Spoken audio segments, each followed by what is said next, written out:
কালীগঞ্জে বিধানসভা উপনির্বাচনের গণনার দিন বোমায় নিহত বালিকা।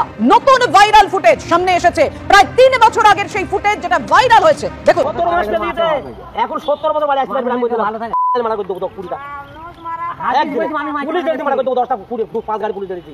আমি যাবো পুলিশকে বলে পুলিশ না মানা করে দিই 4 মানুষ মারা এরকম পুলিশ কৃষ্ণনগর থেকে জেরু ফোন করবে থেকে 17 মাস দিয়েছে। এখন 70 বছর বাড়ি আসছে ভালো থাকে মানা করে দেবো 20টা পুলিশ দেখতে মানা করে দেবো 10টা 5 গাড়ি পুলিশ ধরেছি। আমি যাবো পুলিশকে বলে পুলিশ না মানা করে দিই 4 মানুষ মারা তামান্নার যে মৃত্যু বা তাকে যে খুন করা হয়েছে সেই ঘটনার অন্যতম প্রধান অভিযুক্ত গাওয়াল শেখের ভাই এই আনোয়ার সে গ্রামবাসী কয়েকজন দাঁড়িয়ে রয়েছেন, সেখানটায় দাঁড়িয়ে সে জানাচ্ছে যে যারা বাড়ি ছাড়া রয়েছে 17 মাস বাড়ি ছাড়া রয়েছে তাদেরকে 70 বছরও তাদেরকে ঢুকতে দেওয়া হবে না গ্রামে।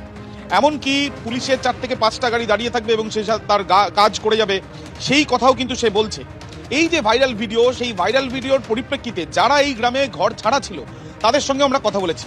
তারা জানাচ্ছেন যে তাদের 17 মাস ঘর ছাড়া থাকার পেছনের কারণ হচ্ছে এই আনোয়ার শেখ, তার বিরুদ্ধেই তাদের অভিযোগ। অন্যদিকে তামান্নার মা তিনি কিন্তু এই ভাইরাল ভিডিও দেখে স্পষ্টত শনাক্ত করছেন আনোয়ারকে যে